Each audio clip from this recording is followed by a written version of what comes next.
Thanks for choosing MediaRealm to build your new radio station website. In this video, we're going to have a look at how to use the WordPress block editor. The block editor is the primary way you lay out pages and content on your site. The block editor is a feature in WordPress used to create pages. Each piece of content is a block, and some blocks can contain other blocks, such as groups or columns. There's dozens and dozens of blocks built into WordPress already, and you can use those however you like. But we've also got over 20 of our own bespoke blocks. Many of these are radio-centric, and they'll help you get the most out of your website. To get started, we're going to log into WordPress admin and click on the Pages section. In WordPress, pages are any static content such as your home page, about page, program guide page, or show pages. Posts, on the other hand, are any time-sensitive content, such as station news articles, blog posts, or pages for time-sensitive campaigns. The editor is the same for both pages and posts. In the Pages section, you'll see a bunch of pre-populated pages have already been created for you. These are the most common ones we think stations need. If you don't want one of these pages, simply set it to draft via the Quick Edit button, or delete it. You can also add your own pages.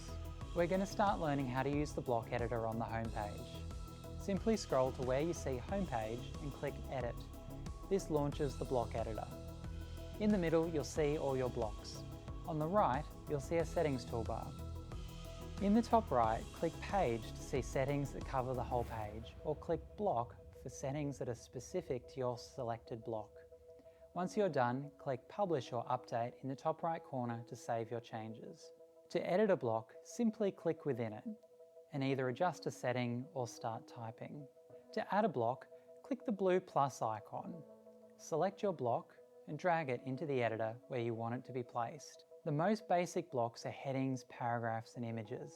All our custom blocks are under the heading Radio Websites. These blocks include program guides, song history, on-demand audio, playlists, podcast grids, post grids, and a whole heap more.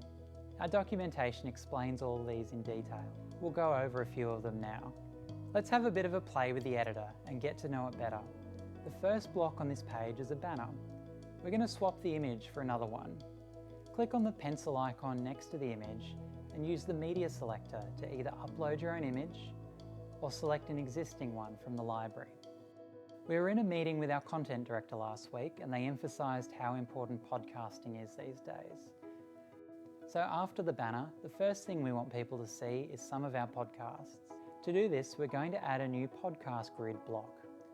Scroll until you can see the end of the banner block, click the Add button, find the podcast grid block, and then drag it into the content. Release your mouse when the blue line indicates where you want to place it. In this block, we want to quickly add 3 different podcasts. Hover over the block and click the pencil icon to edit it. Click the Add button for each podcast and enter a title, image, description, and some links to the podcast platforms. Save the page and preview it using the buttons on the top right. Looks pretty good, don't you think? But our sales manager has just told us we need to add a banner ad before that podcast block. So we're going to go back to the editor, we're going to find the existing banner ad block on that page, and we're going to move it up a little bit. To do this, you can click and drag the 6 dots on that block's toolbar. However, this can be a bit tricky on a really long page. To make it easier, click on the List View button in the header. Find our advertising block in this list and drag it up before the podcast grid block. Save the page and take a look again. Perfect. Our sales manager will be delighted. In a moment, we're going to take you through some of our most commonly used blocks and how to use them. But first, here's a few quick layout tips for you. If you want a full width section on your homepage, we can use a group. The easiest way to do this is to click on an existing element which we want grouped, click on the icon in the top left, and press Transform to Group. With your group selected, you can set a background color on the right-hand side. You can also set a width from the drop-down.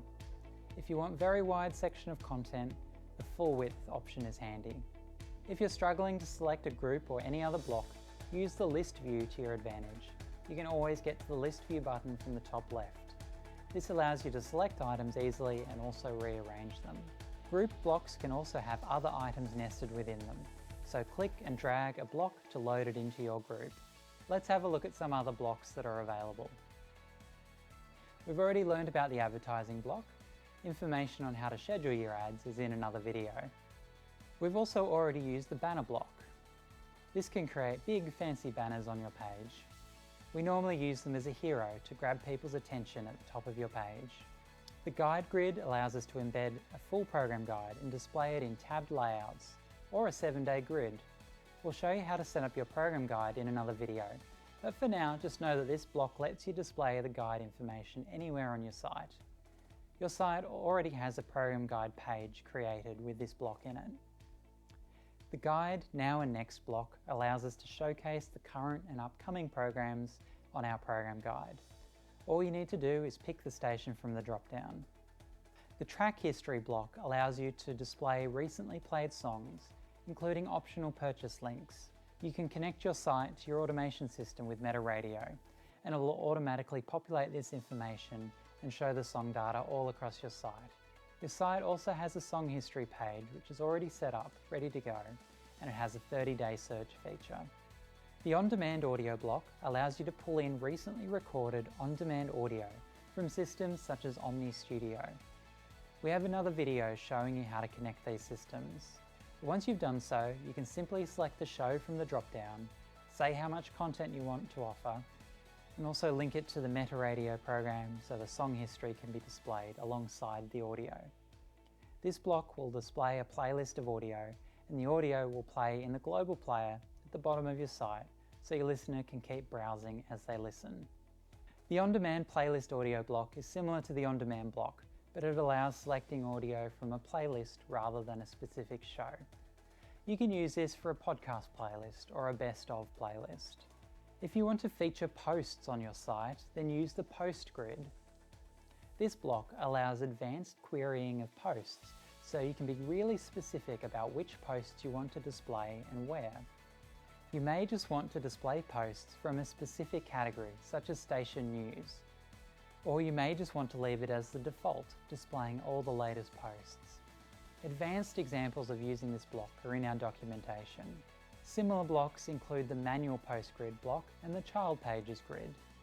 These use the same card layout, but allow you to manually configure specific pages or automatically pull in nested pages. The sponsor and advertiser logo block allows you to display sponsors or advertiser logos. These can be either displayed as a grid or as a scrolling list of logos. You can configure these logos in the sponsor directory, and then they're automatically displayed in this block. If you're building out a show page, you might want to use something like the biography block. This gives you an easy way to display a photo and biographical information about your team, alongside social links. This has been a quick overview of the block editor and how to use it to build layouts on your site. Don't forget there's documentation available on our website, and our support team is always available to help you if you get stuck.